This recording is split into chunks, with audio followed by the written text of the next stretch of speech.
प्रिय बच्चों, सुप्रभातम। मैं हूं चंद्रहास मिश्र।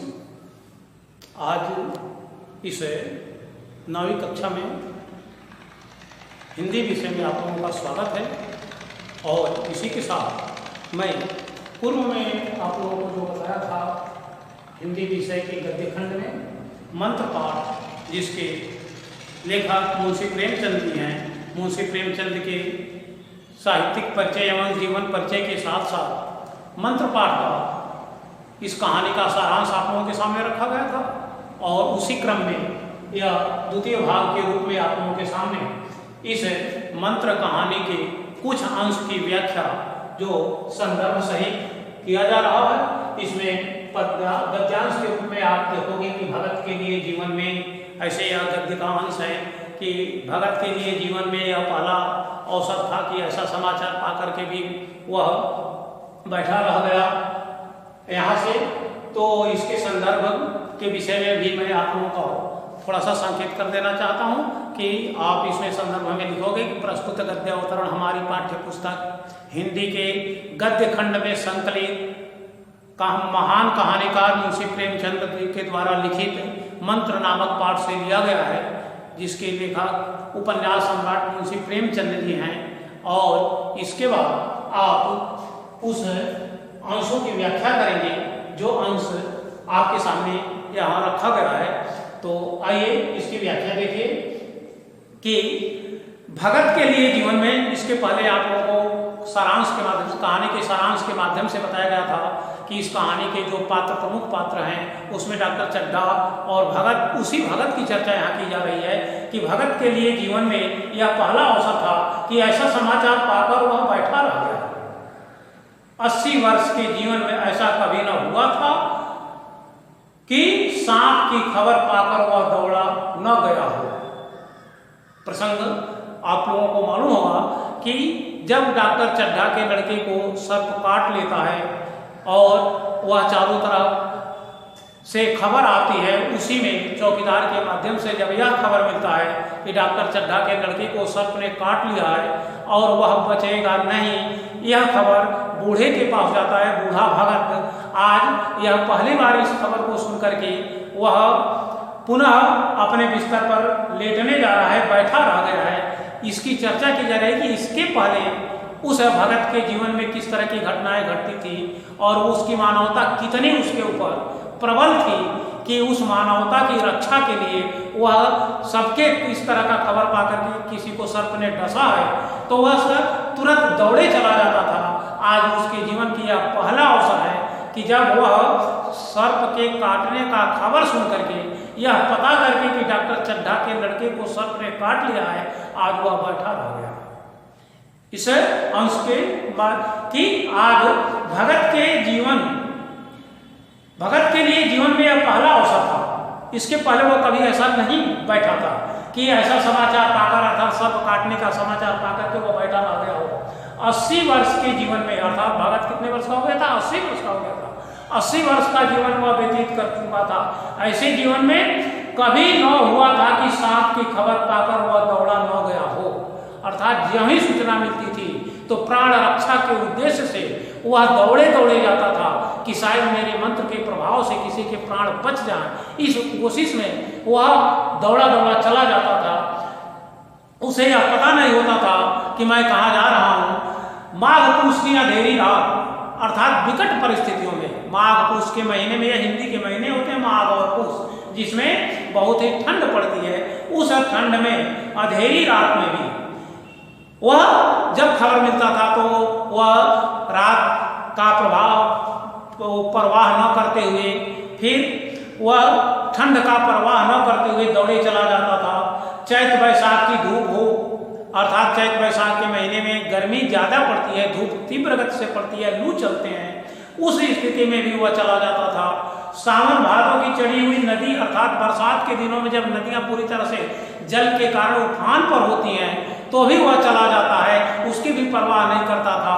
और नदी नाले किसी कि उसने कभी परवाह न की थी, अर्थात इस पर कभी विचार नहीं किया था कि समय अनुकूल है कि प्रतिकूल है, उसको जाना है तो जाना है इस उद्देश्य से, वह दूसरे की प्राण रक्षा के उद्देश्य से, परोपकार की भावना से उसी समय चल देता था और जाकर के दूसरे के प्राणों की रक्षा करता था। आज वही भगत पता नहीं क्या है कि आज वह यह खबर सुन करके चुपचाप बैठा रह गया है। बस अफसोस इस बात की है कि भगत की मानवता आज क्यों इस तरह से दूषित होती जा रही है, अर्थात उसके जीवन में भी डॉक्टर चड्ढा जैसे व्यक्ति का व्यवहार उसके जीवन को आज मोड़ने जा रहा है, जो उसकी मानवता को आज दूसरे दिशा में ले जाना चाह रहा है। अर्थात भगत का जो हृदय है वह तो द्रवित है, लेकिन डॉक्टर चड्ढा के कर्तव्य का पालन न करने के कारण आज उसके हृदय पर भी इसका प्रभाव पड़ रहा है और वह तुरंत घर से निकल पड़ता था, अर्थात विपरीत परिस्थितियों में भी वह घर से चला जाता था। निस्वार्थ निष्काम, उसका उसमें कोई स्वार्थ नहीं था, कोई उसका प्रयोजन नहीं था, कोई लाभ नहीं दिखाई देता था, लेन देन का विचार कभी दिल में नहीं आया, लेकिन वह मानवता की रक्षा करता था, अपने कर्तव्य का पालन करता था, साथ ही साथ परोपकार के कार्यों में वह एक क्षण भी विलंब नहीं करना चाहता था। परंतु आज यह ऐसा काम ही न था, जान का मूल्य कौन दे सकता है। लेखक यहाँ बता रहा है कि वह जो काम करता था उसका कीमत कोई नहीं दे सकता है। किसी की जान की रक्षा करना कितनी कीमत लगाई जा सकती है यह असंभव सा है, इसलिए उसका यह एक पुण्य कार्य था। भगत यह समझता था कि मैं जो काम कर रहा हूँ वह पुण्य का काम है, परोपकार का काम है, दूसरे के जीवन देने का काम है, इसलिए वह कभी लेन देन की बात नहीं करता था। सैकड़ों निराशों को उसके मंत्र ने जीवन दान दे दिया था। भगत के जीवन में 80 साल में वह सैकड़ों ऐसे व्यक्ति थे जो मृत वो घोषित हो चुके थे, लेकिन भगत के मंत्र ने उन्हें पुनः जीवन दान दे करके उनको जीवित रखा था और यह जस भगत का चारों तरफ फैला था। आज उसी जस के कारण उसके पास यह सूचना आई है कि डॉक्टर चड्ढा का लड़का सर्प के काटने से मरने जा रहा है, भगत तुम भी चले जाओ। इस उद्देश्य से आज वह भगत उस कितने निराशों को वह आशा को दे चुका था, पर वह आज घर से कदम नहीं निकाल सका। आज वही भगत क्या कारण है कि अपने घर से एक कदम बाहर नहीं निकल रहा है और यह खबर सुनकर सोने जा रहा है। जो ही उसको यह खबर मिली है कि डॉक्टर चड्ढा बाबू के लड़के को सर्प ने काट लिया है, तो वह आज सोने जा रहा है, अर्थात उसके जीवन में एक विशेष परिवर्तन होने जा रहा है जो 80 साल तक नहीं हुआ था। यह निश्चित रूप से डॉक्टर चड्ढा के प्रभाव में आने के कारण या डॉक्टर चड्ढा के इस तरह के मानवता की रक्षा न करने के कारण अथवा डॉक्टर का कर्तव्य पालन न करने के कारण भगत के जीवन में एक विशेष परिवर्तन होने जा रहा है। उसने बुढ़िया से कहा, तम्बाकू अंगीठी के पास रखी हुई है, उसके भी आज 2.5 पैसे हो गए हैं, देती न थी। बुढ़िया ने, अर्थात वही भगत की बुढ़िया जो उसके कमरे में है, वह उससे कह रही है ऐसी स्थिति में, अर्थात यह मुंशी प्रेमचंद इस माध्यम से व्यक्त कर रहे हैं कि कितना गरीब भगत कितना मानवतावादी है, कितना गरीब भगत, अर्थात वह एक एक पैसे के लिए मोहताज है, फिर भी अपने कर्तव्यों का पालन करना जानता है, जबकि उतने धनी डॉक्टर अपने कर्तव्यों से विमुख पहुंच रहे हैं और किसी के जान की परवाह किए बिना वह अपना समय खेल में अपने नियमित जीवन को एक निश्चित दिशा में ले जाने के लिए, अर्थात खेल खेलने के उद्देश्य से नहीं भटक रहे हैं। चाहे कोई मरता हो चाहे जीता हो, इसका प्रभाव उसे नहीं है। आज उसी के कारण भगत के जीवन में भी विशेष परिवर्तन होने जा रहा है। इसी समय भगत की बुढ़िया ने कहा कि तम्बाकू अंगीठी के पास रखी हुई है, उसके भी आज 2.5 पैसे हो गए, देती ना थी। अर्थात इस स्थिति से पता चलता है कि गरीब भगत पैसों के लिए कितना मुहताज था, फिर भी वह उपकार की भावना से दूसरे के पास जीवित करने के उद्देश्य से जाता था, न कि पैसा कमाने के उद्देश्य से जाता था। इसलिए वह उसकी बुढ़िया कहती है अंगीठी के पास रखा गया है, उस तंबाकू वाले ने आज तंबाकू नहीं दे रहे थे क्योंकि उसके भी पैसे उधार हो रहे हैं। बुढ़िया का बुढ़िया जाकर लेटी। बूढ़े ने कुप्पी बुझाई, कुप्पी का अर्थ होता है दीपक, अर्थात उसके घर में जो दीपक है उसे बुझाई। कुछ देर खड़ा रहा, फिर बैठ गया, अंत को लेट गया, अर्थात पहले खड़ा हुआ, वह किम कर्तव्य विमूढ़ हो चुका था कि मैं अपने कर्तव्यों का पालन करूं अथवा डॉक्टर चड्ढा जैसे निर्दय व्यक्ति का जवाब दूं। इसलिए वह कुछ देर तक खड़ा रहा, फिर बैठ गया, अंत को लेट गया। पर यह खबर उसके हृदय पर बोझ की भांति रखी हुई थी। जब वह लेटता था तो उसे लगता था कि उसके हृदय में एक बहुत बड़ा बोझ है, अर्थात किसी को सर्प ने डसा है और वह सर्प डसने के कारण मृत्यु को प्राप्त करने जा रहा है और मैं यहाँ लेटे उसके विषय में कुछ भी नहीं सोच रहा हूँ। उसे मालूम हो रहा था कि उसकी कोई चीज खो गई है, अर्थात चैन से वह सोता भी नहीं था, खड़ा भी नहीं होता था, बैठ भी नहीं पाता था, अर्थात उसकी बेचैनी बढ़ती जाती थी क्योंकि वह उपकारी जीव आज परोपकार की भावना से अलग हो रहा है। बस इस बात के कारण उसे कष्ट, उसके हृदय को काफी कष्ट है। जैसे सारे कपड़े गीले हो गए हों या पैर में कीचड़ लगा हुआ हो, अर्थात उसके लगता था कि बिस्तर आज मेरा भीग चुका है या मेरे पैर में कीचड़ लगा है जो बिस्तर को गंदा कर देगा, अर्थात मेरे ऊपर कोई न कोई ऐसा प्रभाव पड़ गया है जो मेरे हृदय को सदैव बेचैन रखता है।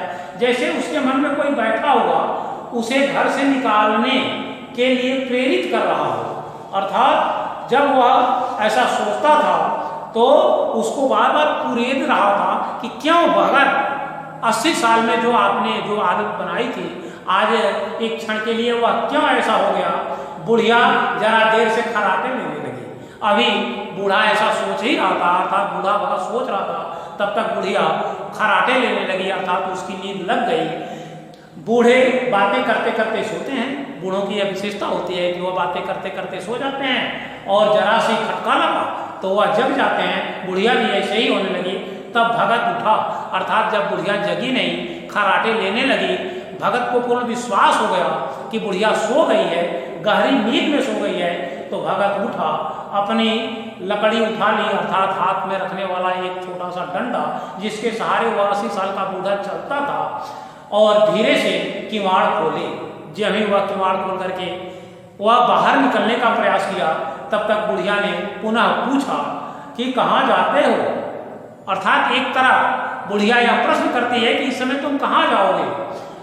बूढ़ा कहता है कहीं नहीं, देखता हूँ कितनी रात है, जबकि उसके मन में ऐसा है कि मैं कितना जल्दी पहुँच जाता, मैं अपने कर्तव्य पथ से क्यों विमुख हो रहा हूँ। लेकिन बुढ़िया के भय से वह कहता है कि कहीं नहीं, देखता हूँ कितनी रात है, अर्थात रात का पता लगाने के लिए बाहर निकला हूँ। अभी बहुत रात है, सो जाओ, ऐसा बुढ़िया कहती है कि अभी बाहर निकलने का समय नहीं हुआ, अभी तो बहुत रात है, क्या रात की पता करोगे। नींद नहीं आती। बूढ़ा अपना असमर्थता जताते हुए कहता है कि मुझे नींद नहीं लग रही है। बुढ़िया कहती है कि नींद का है तो आएगी।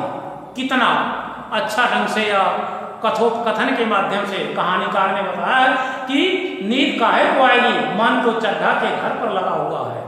बुढ़िया भांप जाती है कि निश्चित रूप से बूढ़े को इसलिए नींद नहीं आती है कि इनका मन वह डॉक्टर चड्ढा के लड़के को जिसको सर्प ने डस लिया है वहां पहुंच गया है, इसलिए इनको नींद क्यों आएगी। वह आकर पैरों ऐसे लगा हुआ है, चड्ढा ने मेरे साथ कौन सी नेकी कर दी है। आज भगत को पुनः याद आया कि वही डॉक्टर चड्ढा है जिसने मेरे लड़के को एक क्षण के लिए देखे भी नहीं। मेरी समस्या तो अलग की बात रही, वह एक नज़र फेर करके देखे भी नहीं, मेरी बातों को सुने भी नहीं। ऐसे में वह कौन सी नेकी किया है जिनकी वजह से मैं उनके घर जाने का प्रयास करूं और वहां जाऊं वह आकर पैरों पड़े तो भी न जाऊंगा। आज उस डॉक्टर चड्ढा का नाम सुनते ही भगत के हृदय में एक विशेष परिवर्तन होता है कि जो बिना बुलाए भगत केवल खबर पाकर के दौड़ा चला जाता था, आज वह भगत कह रहा है उस डॉक्टर चड्ढा के कारण कि डॉक्टर चड्ढा के व्यवहार के कारण कह रहा है कि अगर वह पैरों पर मेरे आकर के पड़ेंगे, क्योंकि वह बहुत बड़े आदमी है, अगर मेरे पैरों पर पड़ेंगे तो भी मैं नहीं जाऊंगा। तो बुढ़िया वहां व्यंग के माध्यम से कहती है कि उठे तो तुम इसी इरादे से हो, अर्थात इरादा तो तुम्हारा यही है, लेकिन तुम मुझसे ऐसा छुपा रहे हो। तुम्हारा इरादा यह है कि मैं डॉक्टर चड्ढा के घर जाऊं और उन्हें, उनके बच्चे को मंत्र के प्रयोग के द्वारा जो सर्प के कांटे से मरने जा रहा है उसे बचाऊं। लेकिन इस पर वह कहता है कि नहीं, मैं नहीं जाऊंगा, पैरों पड़ेंगे तो भी नहीं जाऊंगा। बुढ़िया तुरंत उनके व्यवहार उसके भली बात परिचित है, इसलिए कहती है कि उठे तो तुम इसी इरादे से हो, अर्थात तुम उठे हो इसी इरादे से, तब तक मैं जग गई, इसलिए आ रहे। इस प्रकार से आप देखोगे कि उसी डॉक्टर चड्ढा के व्यवहार के कारण भगत के व्यवहार में भी कितना बड़ा अंतर आया कि जो 80 साल से जिस कार्य को भगत बड़े ही लगन के साथ करता था, आज उसी से वह विमुख होने जा रहा है। अर्थात डॉक्टर चड्ढा के कर्तव्य विमूढ़ता का प्रभाव भगत के ऊपर पड़ रहा है, ऐसा लग रहा है। फिलहाल कहानी में ऐसा होता नहीं है, क्योंकि यह कहानी जो है वह ऐसे कहानीकार के द्वारा लिखा गया है जो सदैव आदर्शोन्मुख यथार्थवादी है। यथार्थवादी को ध्यान में रखते हुए आदर्श के तरफ वह ले जाने का प्रयास करते हैं। आज बस आप लोगों को इतना ही, और शेष भाग जो है वो अगले वीडियो में दिया जाएगा। आप लोगों को बहुत बहुत धन्यवाद।